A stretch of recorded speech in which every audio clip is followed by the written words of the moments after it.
দ্বাদশ শ্রেণীর ব্যবসা শিক্ষার শিক্ষার্থীরা, তোমরা কেমন আছো? আশা করি ভালো আছো, ভালো থাকো সেই কামনাই করি। আজকে ফিনান্স ব্যাংকিং বিমা দ্বিতীয় পত্রের চতুর্থ অধ্যায়ের ব্যাংক হিসাব নিয়ে আলোচনা করব। গত ক্লাসে ব্যাংক হিসাব চ্যাপ্টারের আমরা জ্ঞানমূলক প্রশ্নগুলো আলোচনা করেছিলাম। সেই ধারাবাহিকতায় আজকে আমরা গুরুত্বপূর্ণ কিছু অনুধাবনমূলক প্রশ্ন নিয়ে আলোচনা করব।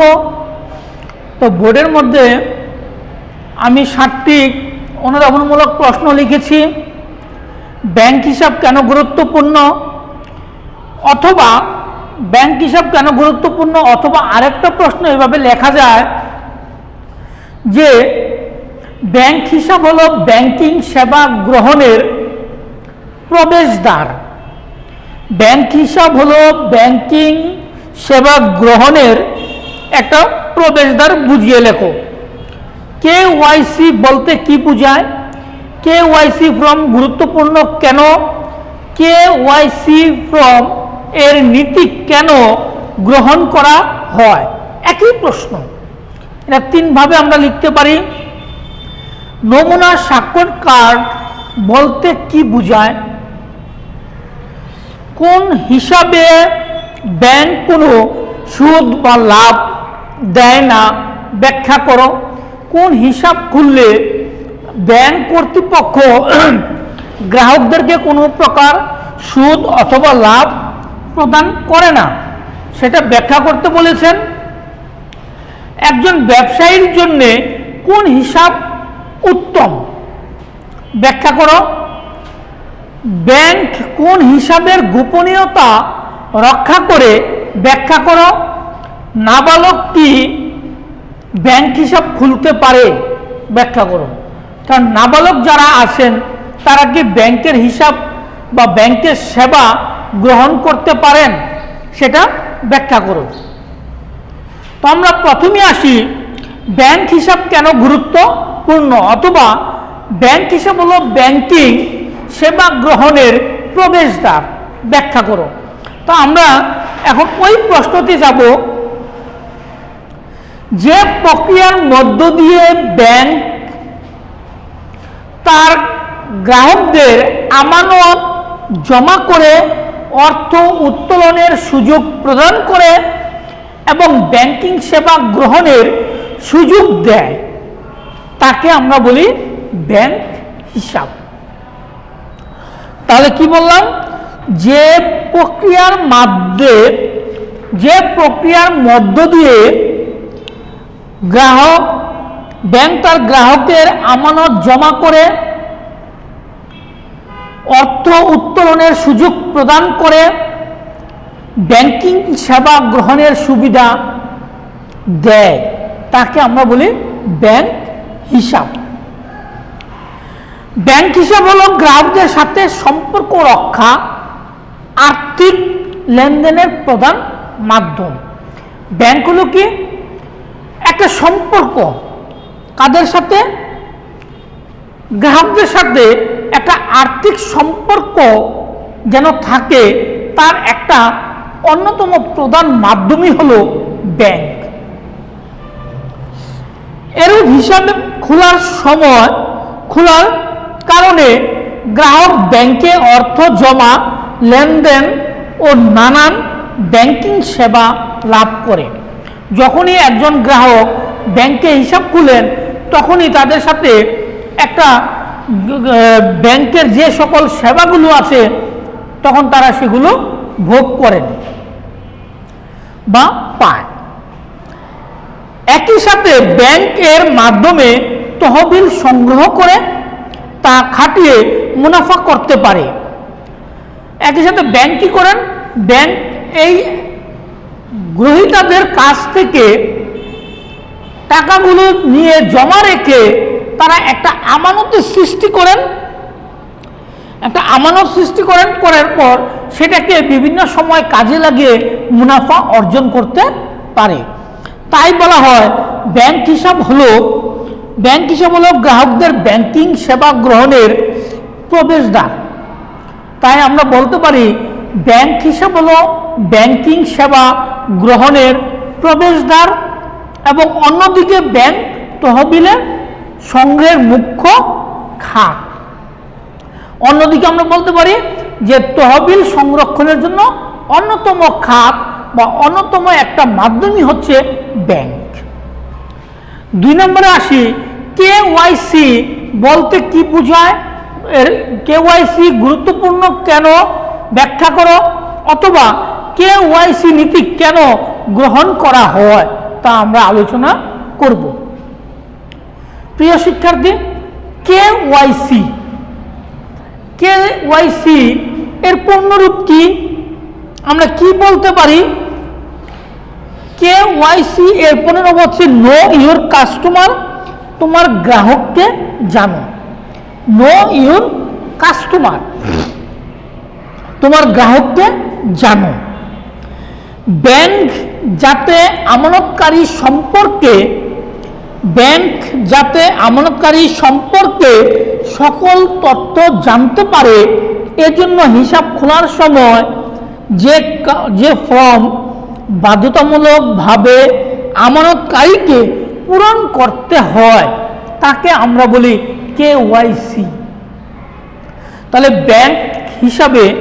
ব্যাংকে যাওয়ার পর ব্যাংক হিসাব খোলার সময় ব্যাংক কর্তৃপক্ষ বাধ্যতামূলকভাবে যে ফর্ম পূরণ করিয়ে নেয় বা পূরণ করতে বাধ্য করে, সেই ফর্মটাকে আমরা বলি কেওয়াইসি।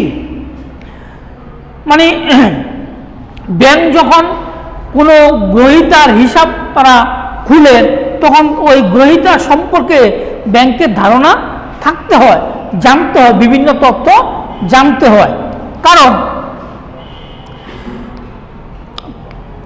গ্রাহক যাতে ভুয়া কোনো ব্যক্তি বা প্রতিষ্ঠান না হয়, গ্রাহক কি যাতে কোনো ভুয়া ব্যক্তি বা প্রতিষ্ঠান না হয়, তার প্রদত্ত তথ্য যেন মিথ্যা না হয়, এজন্যে মিথ্যা তথ্য দিতে না পারে, এজন্যে নিশ্চিত করার জন্যে তারা ওই ফর্মটাকে পূরণ করিয়ে নেয়। ভুয়া লেনদেন, জালিয়াতি ও মানি লন্ডারিং এর মতো অপরাধ দমনের জন্য এই ফর্ম খুবই গুরুত্বপূর্ণভাবে কাজ করে। যেমন এই ফর্মের মাধ্যমে কোনো গ্রাহক যদি তার লেনদেন বা তার ভুয়া যদি নাম, ঠিকানা, প্রতিষ্ঠান থাকে, তাহলে ওই তথ্যের ভিত্তিতে তখন তারা ধরা খেয়ে যাবে, অথবা তারা জালিয়াতি যে করে সেটা ভুল প্রমাণিত হবে, তখনই এগুলো রোধ করা সম্ভব। নমুনা স্বাক্ষর কার্ড কি বা বলতে কি বুঝো? নমুনা স্বাক্ষর কার্ড কি বা বলতে কি বুঝো, বা নমুনা স্বাক্ষর কার্ড কেন প্রয়োজন হয় তা ব্যাখ্যা করো। চেকের স্বাক্ষর যথার্থ কিনা, একটি চেকের স্বাক্ষর যথার্থ কিনা তা মিলিয়ে দেখার জন্যে আমানতকারীর নমুনা স্বাক্ষর যে কার্ডে ব্যাংক সংরক্ষণ করে তাকে আমরা নমুনা স্বাক্ষর কার্ড বলি। তাহলে আমরা যখনই ব্যাংকে হিসাব খুলি, ব্যাংকে হিসাব খোলার পর ব্যাংক আমাদেরকে একটি চেক বই প্রদান করে। যখন আমরা ওই চেক বইয়ের মাধ্যমে ব্যাংক হতে টাকা উত্তোলন করতে যাই, তখন চেকে যে স্বাক্ষর থাকে গ্রহীতার, সেই স্বাক্ষরকৃত চেকটি ওই গ্রহীতার কিনা সেটাকে যাচাই করার জন্যে আমরা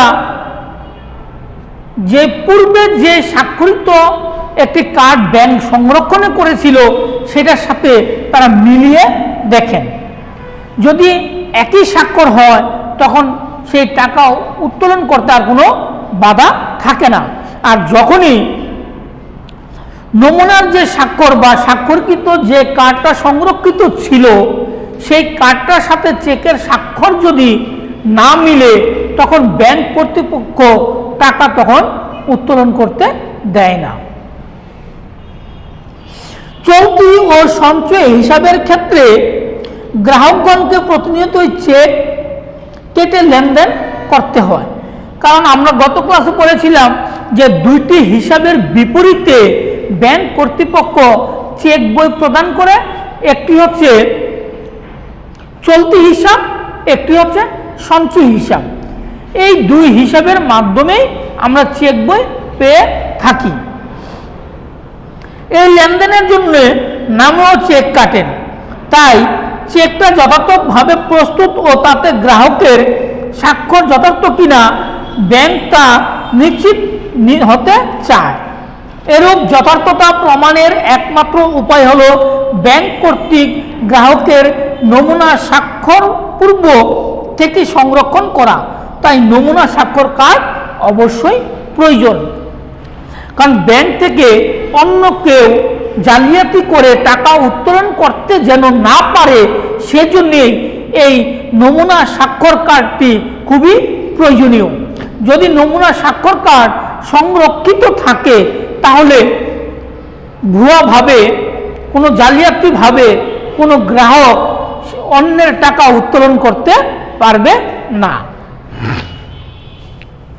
কোন হিসাবে ব্যাংক কোনো সুদ বা লাভ প্রদান করে না বা দেয় না ব্যাখ্যা করুন।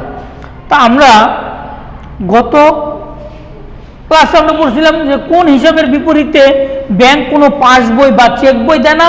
আজকে আমরা একটি প্রশ্ন দেখলাম, কোন হিসাবে ব্যাংক কোনো সুদ বা লাভ প্রদান করে না। কোনো সুদ বা লাভ, এটা আমরা বলতে পারি চলতি হিসাব। চলতি হিসাবের বিপরীতে ব্যাংক সুদ বা লাভ প্রদান করে না। কারণ কি? যে হিসাবের মাধ্যমে ব্যাংক জমাকারীকে কার্য দিবসের যতবার ইচ্ছা টাকা জমা ও উত্তোলন করার সুবিধা দেয় তাকে আমরা বলি চলতি হিসাব। যে হিসাবের বিপরীতে কোনো গ্রাহক বা আমানতকারী দিনে যতবার খুশি ততবার ব্যাংকে অর্থ জমা দিতে পারবেন এবং অর্থ উত্তোলন করতে পারবেন, এই সুবিধাটা যে হিসাব পেয়ে থাকেন তাকে আমরা বলি চলতি হিসাব। এরই হিসাব সংগৃহীত অর্থ ব্যাংক তেমন খাটানোর সুযোগ পায় না। তাহলে কেন সুদ দেয় না চলতি হিসাবের মাধ্যমে? চলতি হিসাবে যারা খুলেন বা চলতি হিসাব যারা পরিচালনা করেন তাদের টাকাগুলো, তাদের জমানো টাকাগুলো ব্যাংক কর্তৃপক্ষ তেমন কোনো জায়গায় বিনিয়োগ করতে পারেন না, যার কারণে বিনিয়োগ না করার কারণে ব্যাংক কর্তৃপক্ষ এই চলতি হিসাবের বিপরীতে কোনো ধরনের সুদ বা লাভ প্রদান করে না।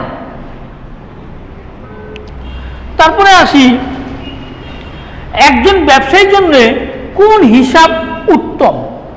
একজন ব্যবসায়ীর জন্য কোন হিসাব উত্তম? এই যে একটা বলছি, একই প্রশ্ন একই উত্তর, যে একজন ব্যবসায়ীর জন্য অবশ্যই চলতি হিসাব উত্তম। কারণ একজন ব্যবসায়ীর যে কোনো মুহূর্তে যে কোনো সময় টাকা প্রয়োজন পড়ে, তখন তারা চলতি হিসাবের মাধ্যমে ব্যাংকের থেকে দিনে যতবার খুশি টাকা তারা উত্তোলন করে তাদের ব্যবসা পরিচালনা করতে পারে এবং ব্যবসায়ীদের নিকট থেকে তাদের যে অর্থ আবার আসে সেই অর্থগুলো দিনে যতবার খুশি এই চলতি হিসাবের মাধ্যমে ব্যাংকে জমা রাখতে পারে। এটা হচ্ছে মূল কারণ, যে হিসাবের মাধ্যমে ব্যাংক তার গ্রাহককে কার্য দিবসে যতবার ইচ্ছে বা যতবার খুশি ব্যাংক হতে টাকা জমা দেওয়া যাবে এবং ব্যাংক হতে উত্তোলন করা যাবে, এই ধরনের হিসাবকে আমরা বলি চলতি হিসাব।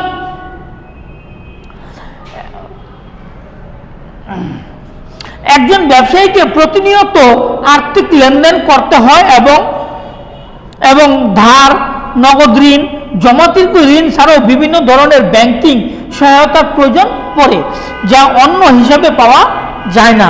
তাই ব্যবসায়ীরা চলতি হিসাবই বেশি খুলে থাকেন, কারণ ব্যবসায়ীরা চলতি হিসাব খোলার একমাত্র কারণই হচ্ছে তারা ব্যাংকিং সুবিধাগুলো ভোগ করবেন। যেমন হঠাৎ করে ব্যাংক থেকে ব্যাংকে ঋণ প্রয়োজন, টাকা প্রয়োজন, তখন তারা ব্যাংক থেকে টাকা ঋণ নিতে পারেন। আবার যা জমা আছে তার থেকে আবার বেশি ঋণও নিতে পারেন, জমাতিরিক্ত ঋণ নিতে পারেন। এই ধরনের কাজগুলো ব্যবসায়ীরা ব্যাংকের সাথে সম্পৃক্ত থেকে কাজগুলো করার চেষ্টা করেন। এজন্যে একজন ব্যবসায়ীর জন্যে চলতি হিসাব খোলাটাই উত্তম। ব্যাংক কোন হিসাবে গোপনীয়তা রক্ষা করে ব্যাখ্যা করো। তাহলে ব্যাংক কোন হিসাবের গোপনীয়তা রক্ষা করে ব্যাখ্যা করতে বলছেন। গ্রাহকদের নামে যে হিসাব খুলে ব্যাংক অর্থ লেনদেন ও ব্যাংকিং সেবা গ্রহণের সুযোগ প্রদান করে তাকে আমরা বলি ব্যাংক হিসাব। একজন গ্রাহক প্রথমত ব্যাংকে অর্থ জমা রাখে অর্থের নিরাপদ সংরক্ষণের জন্য। মানুষ কেন ব্যাংকে জমা রাখেন? কারণ ব্যাংকে যদি টাকা জমা রাখা হয়, আজ না হয় কাল, কিছুদিন পর, নির্দিষ্ট মেয়াদের পর, অথবা যখন প্রয়োজন তখনই আমরা টাকাগুলো ব্যবহার করতে পারি। কোনো ধরনের বিপদের সম্মুখীন হতে হয় না। এটা হারিয়ে যাওয়ার ভয় নেই, পুড়ে যাওয়ার ভয় নেই, চুরি হওয়ার ভয় নেই, ছিনতাই হওয়ার ভয় নেই। কিন্তু আমাদের নিকটে বা আমাদের কাছে যখন টাকাগুলো থাকে তখন এটা হারিয়ে যাওয়ার ভয় থাকে, ছিনতাই হওয়ার ভয় থাকে, মানে নিরাপত্তাহীনতায় টাকাগুলো থাকে। এজন্যে মানুষ ব্যাংককে বেশি নিরাপদ মনে করেন। এই নিরাপত্তার সাথে শুধু টাকা হারিয়ে যাওয়া বা ক্ষতিগ্রস্ত হওয়ার বিষয়টি সম্পৃক্ত নয়, এর সাথে গ্রাহকের হিসাবের কি পরিমাণ অর্থ জমা রয়েছেন, লেনদেন কি হচ্ছে সেই বিষয়ে গোপনীয়তা রক্ষা করে। তাহলে একজন ব্যক্তি সে শুধু ব্যাংকে টাকা জমাই রাখে না, এগুলোই করেন না, ব্যাংক ওই ব্যক্তির যাবতীয় তথ্যগুলো তারা গোপন রাখেন, অন্য কোনো গ্রাহকদেরকে সেটা জানানো হয় না। কারণ গ্রাহক কি পরিমাণ টাকা জমা রাখছেন, কি পরিমাণ টাকা উত্তোলন করছেন, কত টাকা কতদিন পর্যন্ত আছেন, তাদের ব্যক্তিগত ইনফরমেশনগুলো সেগুলো ব্যাংক কি করেন, তথ্যগুলো গোপন রাখেন। এরূপ দায়িত্ব অনুভূতি নেবে ব্যাংক হিসেবের গোপনীয়তায় রক্ষা করে। এই জন্যেই ব্যাংক হিসাব প্রত্যেকটি হিসাবেরই গোপনীয়তা রক্ষা করে থাকেন। লাস্ট প্রশ্ন, বালক কি নাবালক কি ব্যাংক হিসাব খুলতে পারে? ব্যাখ্যা করো। নাবালক বলতে আমরা কি বুঝি? নাবালক কি ব্যাংক হিসাব খুলতে পারেন? বাংলাদেশের বসবাসকারী নারী পুরুষ নির্বিশেষে কোনো ব্যক্তির বয়স সীমা 18 বছর পূর্ণ না হলে তাকে আমরা নাবালক বলি। তাহলে বাংলাদেশে বসবাসকারী যে সকল নারী পুরুষই থাকুক না কেন, তাদের বয়স যদি 18 বছর পূর্ণ না হয়, ওই সকল লোকদেরকে বা ওই সকল নারী পুরুষদেরকে আমরা নাবালক বলে থাকি। নাবালক ব্যাংক হিসাব খুলতে পারে, তবে নাবালক বিধায় তার নামে হিসাব খোলার সময় ব্যাংকে বিশেষ সতর্কতা অবলম্বন করতে হবে। তাহলে নাবালকরা কি করবে? অবশ্যই ব্যাংক হিসাব খুলতে পারবে, কিন্তু তার পক্ষে ব্যাংক অধিক সতর্কতা অবলম্বন করতে হবে। আবেদনপত্র, ফর্ম পূরণ ও নমুনা স্বাক্ষর গ্রহণ ছাড়াও নাবালকের জন্ম তারিখ, প্রাপ্ত বয়স্ক না হওয়ার তারিখ আবেদন ফর্ম, নমুনা স্বাক্ষর কার্ডের উপর লিখে দিতে হবে, যেন গ্রাহক প্রাপ্ত বয়স্ক হওয়ার সাথে সাথে প্রয়োজনীয় পরবর্তী ব্যবস্থা নেওয়া যায়। তাহলেই নাবালকরা অবশ্যই ব্যাংক হিসাব খুলতে পারবে। তো দ্বাদশ শ্রেণীর শিক্ষার্থীরা, আজকে আমরা এই অনুধাবনমূলক প্রশ্নগুলো পড়লাম। আমরা আগামী ক্লাসে অবশ্যই সৃজনশীল কোনো প্রশ্ন নিয়ে আলোচনা করব। এ পর্যন্ত তোমরা ভালো থাকো, ধন্যবাদ।